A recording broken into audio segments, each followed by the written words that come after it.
Today I'm out in Tennessee taking a look at what I think is one of the most important new vehicles for 2022. It's the Volkswagen ID.4 all-wheel drive. This is the least expensive all-wheel drive EV in America, and not by a small measure, by quite a bit. This is going to start at $43,675. That is $10,000 less than the elephant in the room, the Tesla Model Y. This still qualifies for the full $7,500 federal tax credit. Most EV shoppers out there will get that full credit, making this about $18,000 less than the Tesla. And if that's still not enough for you, every ID.4 is going to come with 3 years of unlimited free DC fast charging on the Electrify America network. So if you live in an apartment and you're worried about where do I fill up, I don't have home charging, and you are near one of those Electrify America stations, it might be easier to integrate this into your life and of course be less expensive than the average new car in this category. Let's get the elephant in the room out of the way up front. Just because this vehicle has a plug does not make it a Tesla Model Y competitor. Mind-blowing, I know, right? Just in the same way that a Toyota Corolla is not a competitor to a BMW M3. Is a BMW M3 better than a Corolla? You bet, but it's also way more expensive. Same thing going on with the ID.4. Is the Model Y going to be better in some ways than an ID.4? Absolutely, but it's also going to be nearly 50% more expensive if we're simply talking about base model to base model.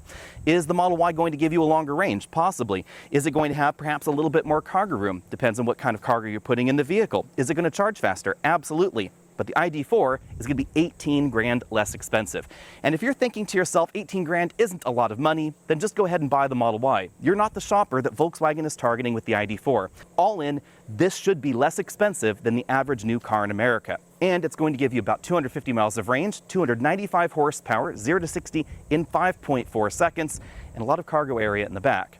By now, many of you have already seen my first look video, so let's just take a quick look around the exterior. You'll notice there's not a lot of cooling going on up front because it's not required in an EV. No active grille shutters or anything like that to brake up front. It's a pretty simple design. This is just over 180 inches long, so this is definitely in the same size category as the RAV4 and CR-V, but it is a few inches shorter than the Volkswagen Tiguan. Back here, we have a fairly square back end. That's definitely a distinctive feature. The squared off back end is important because this is the only cargo area that you have in the ID.4, very much like a Tiguan or a RAV4 or CR-V. I have said in the past that I wish the ID.4 had at least a teeny tiny storage area under the hood, and I continue with that particular thought. I would love somewhere to put my EVSE and my Tesla tap. That's really all I want in a front trunk area. But there's a really good reason that we don't have one in the ID.4. It's not because Volkswagen was lazy when it came to engineering, it's because Volkswagen chose to go a more practical route. When you take a look at a Mach-E or a Model Y, you'll notice that the hood is incredibly long, and in here it's not. The Mach-E's hood comes out to about here. Guess what? That's about the size of the cargo area under the hood of the Mach-E or the Model Y. And giving you 12 or 18 inches more front makes the car look sleeker, makes it look perhaps a little bit sexier, a little bit less crossover-like, but it's actually less space efficient than simply adding that 12 inches or 18 inches to the back. And that's why, although the ID.4 is shorter than some of the other electric competition, we have about the same kind of total cargo capacity. I was able to fit basically the same number of bags in the ID.4 as the Mach-E. It was just a question of where are the bags slotting. This cargo area is not as square as I would like, not quite as square as perhaps a RAV4 or CR-V. We do have a definite slant right there, but it is still boxier and squarer than the cargo area that we find in the average EV out there. That makes the cargo area just about as practical as a RAV4 or CR-V. The big news for this model year is that the ID.4 is now available with all-wheel drive, and that means a separate electric motor up front. The base ID.4 has a 201 horsepower electric motor just on the rear axle. This is one of the only rear-wheel drive entries in this segment. If you get the dual motor setup, then things bump up to 295 horsepower and 339 pound-feet of torque. The battery remains the same. It's a 77 kilowatt-hour usable battery, and that gives you 249 miles of EPA range. That's only an 11-mile penalty versus the regular single-motor model. And I suspect a lot of that penalty actually has to do with aerodynamics, because this is a little bit higher off the ground than the single-motor model as well. Unlike Ford's Mach-E, which actually manages to have less ground clearance than a real Mustang GT, this has 8.8 inches of ground clearance, making this among the best in the compact segment. If you want more ground clearance than this in your next EV, you're going to have to take a look at something much more expensive, like a Jaguar I-Pace or a Rivian or any of the upcoming crop of luxury EVs out there. Now, the one downside to the addition of the electric motor up front is that the structure of the vehicle changed a little bit to accommodate the drive shaft and the motor, and that means that the turning circle got a little bit bigger. The regular ID.4 has an incredibly tiny turning circle of 33.5 feet. This bumps that up to 36.4. Still small, but not quite as small. Front seat comfort is identical between the rear-wheel drive and all-wheel drive models because the same trim levels apply and we have the same seat designs. This is the top-end trim that I'm driving right now, so we have a 4-way adjustable lumbar support, and the lumbar support in the back also functions as a seat massage. There's a little button right here. I press that, it inflates and deflates the bladders and the seat back cushion. An interesting touch in here is that the front seat has the same range of motion as the driver's seat, including the massage and a 2-position seat memory. Jumping into the back seat, we find 78.7 inches of combined legroom, which is pretty similar to the Volkswagen Tiguan and a number of other compact crossovers. As you can see behind myself, with this front seat adjuster made 6 feet tall, I have about 6 inches of legroom left. This would be a very easy vehicle to put rear-facing child seats in. And it's going to be a little bit easier for adults and other people to interact with them because we have no hump right here in the middle. We have an almost completely flat load floor in the ID.4 in the back. A little bit of a hump because of some of the systems up front and the fact that I have air vents right down there sort of at foot level. It has a very low center console that you'll see a little bit later in this video. Scooting all the way over to the right side, you'll notice that the rear bench is just about as wide as the widest in the compact segment. This front seat is all the way back in its tracks. I still have about 3 inches of legroom left.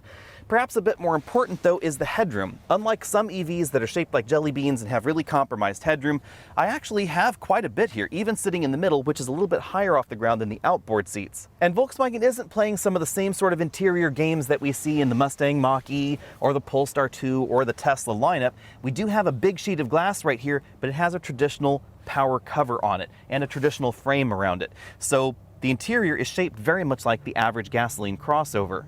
And that means that the roof line is squarer. If I put my head all the way back here towards the headrest, I have about 1.5 inches of headroom left. Looking around the interior, we have a large panoramic moonroof with a power shade. This is one thing that I really love. So if you don't like having your head baked, this is definitely the EV for you. One of my problems with my Mustang Mach-E that we have for a long-term test vehicle here at Alex Autos is that its glass roof does not have an electric shade like that. And sometimes I'd like it open, sometimes I would like it closed. In here, you actually have the option. This is not the first edition. This is just a regular Pro version. So we have light upholstery in this particular model, but not all the white accents that you found in the first edition. There's an ID logo right there embossed into the seat back, perforated inserts on the center of the seat back and seat bottom cushion, but these seats are not ventilated, they are just heated. Moving over to the front doors, we have a reasonable number of soft touch materials. Definitely a darker gray theme going on in this vehicle. It's sort of a two-tone arrangement. You can see that soft touch insert right there is a different tone than the rest of the dashboard. This is sort of a silver metallic effect trim. It's not actually metal. Going below that, we have a pretty decently sized glove compartment. Had no problem fitting a large tablet computer inside. Soft touch materials in the upper section of the dashboard, harder plastics lower, just as you'd expect. Big touchscreen infotainment system right here in the middle of the dashboard. As you can see, this runs Android Auto or Apple CarPlay. The software appears to be a little bit snappier than the last time I drove the ID.4. There have been a few software updates, and Volkswagen is promising more updates as time goes on. Let's try one thing that I noticed in the ID.4 last time. Let's see if I put a destination here. Let's just search for something here. Something far away, like, sure, Houston, Alabama. That's 137 miles away. I don't have a whole lot of battery power, so let's see how this routes me as far as the charging. Charging is automatically inserted by the navigation, just as you'd expect in an EV, but let's take a look here. Ooh, that seems to be a little bit odd still. It says 50 kilowatt station at a Hampton Inn. I'm not sure if that's the best charging station for me. Let's take a look here at Apple CarPlay, where we do have Electrify America. And looking at Electrify America, it does appear that that same flaw that I noticed last time I drove the ID.4 is still here, because we have this Electrify America station. I can get details. I can see that it has 6 of 8 available for the CCS charging slots. And it's a 1 to 350 kilowatt station. So that would be free for this vehicle, and it would take less time than the charging stop that the nav system has automatically inserted. But of course, I can use the Electrify America interface here to navigate and get travel plans. So for some folks, that might not be too much of a problem. Below that, we have slider controls for the climate control system. You can see these are touch sliders right there for the temperature, volume for the infotainment system there. These buttons relate to the multifunction infotainment system up there, so climate control is in that screen. We also have the vehicle's assist systems if you want to adjust those, and the drive modes are adjustable there as well. Eco, Comfort, Sport, etc. Traction is the new mode for the all-wheel drive model. That's going to attempt to balance power front and rear a little bit more equitably. 2 large air vents right there, a very slimline center console. There's a bit of a pass-through right down there, so we don't have a completely flat floor up front. There's a very tiny hump because the air vents for the rear have to go somewhere, and that is right there in that hump, but it does have a large area underneath. We have slots for parking tickets, things like that. This divider for the cup holders can be removed. This is what the key looks like, in case you're wondering. It's Volkswagen's latest key design. Moving back from there, we have a Qi wireless charging mat, 2 USB inputs. This does support wireless CarPlay, and little dividers that you can use the storage area however you like. You can put bottles there, you can put other things there. It's so low that Volkswagen decided to give us separate armrests for the front seats. These armrests are adjustable. There's a little button right down there underneath, so you can adjust the height to your preference. And if you want to hide your goodies away, you can close the roller cover on top of that center console. You can see right behind there are 2 USB charge ports for the rear seats and the rear seat air vents. As with the two-wheel drive model, we have a small LCD instrument cluster right there behind the steering wheel, and it moves with the steering wheel as we adjust it up and down and in and out. This is also where we find the shifter. It's right over there. You toggle it around for drive, so you rotate it that direction for drive, back for reverse, or keep it in the middle, just a small detent right there for neutral. Park is that button right there at the end. Volkswagen gives us a power button right here on the steering column, but you don't actually need to use it. All you have to do is hop into the vehicle, have the key with you, press your foot on the brake, put it into gear, and the vehicle will automatically turn on. If you put it in park and then leave the driver's seat, the vehicle will automatically turn off. But if you do want to start and stop it manually yourself right there, you can use that power button. We have one of Volkswagen's newest steering wheel designs here. It's a 3-spoke model with a split bottom spoke, touch buttons. These are sort of a combination of physical and touch buttons, actually. You'll see that this module moves a little bit, and that's because there's actually a real button back there with haptic feedback. And then the system knows what option you've selected by where your finger is as you're moving this basically one big button on each side. Cruise controls over there on the left side. This has the infotainment controls over here on this side. The view toggle changes the view on that multifunction LCD instrument cluster. I think really my only quibble with this interior is the window switch setup over here on the driver's door. If you want to open and close the rear windows, you have to press that option right there. Then these buttons become rear window switches. If you want the front windows, you have to click that again, and then they become the front window switches. We also have touch buttons for things like the child locks, lock and unlock of the rear doors. It's nice that we have an electric action for those child locks. And then this is the mirror control right here. You rotate the knob around if you want to fold the mirrors, and then give it one more click if you want to heat the mirrors. Out on the road, the first thing you'll notice about this ID.4 is the added acceleration thanks to the second electric motor. According to Volkswagen, this should go 0 to 60 in 5.4 seconds.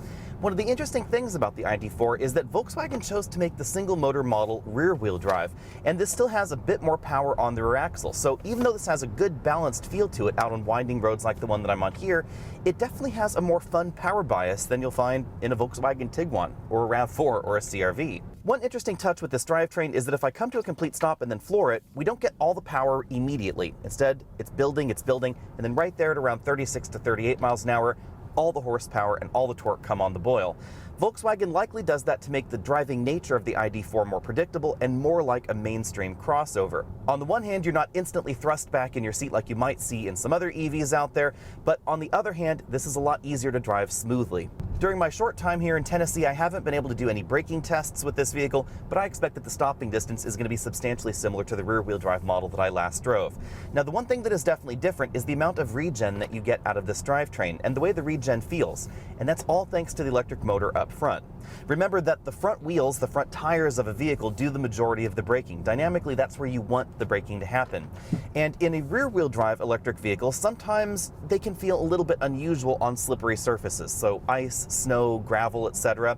If you dial the regen up too far on those vehicles, on those surfaces, you can have some dynamic issues. And that's why regen is fairly gentle in the regular rear-wheel drive ID.4, just as it is in other rear-wheel drive EVs. But with the addition of the front electric motor, you can really feel, especially if you put this in the B mode, that we get much more aggressive regen going downhill. Volkswagen has not given me any specific numbers, but I wouldn't be surprised at all if this was capable of regenerating twice the energy that the rear-wheel drive model was able to do.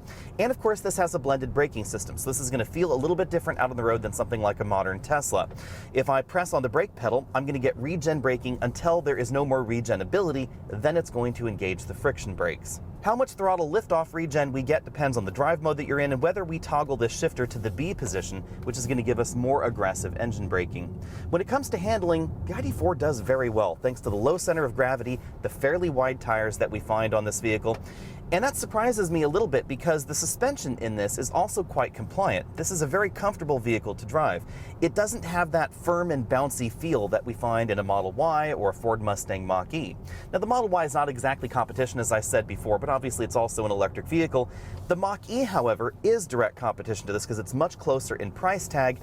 And the key thing with the Mach-E is that Ford was really chasing Tesla with the tuning of that vehicle, and Volkswagen was not. Volkswagen was targeting this at the person that's interested in a Tiguan or a RAV4 or a CR-V. So this is tuned much more like that, with the exception that this definitely handles better than the vast majority of small crossovers in the United States. It has that rear power bias, which is definitely fun.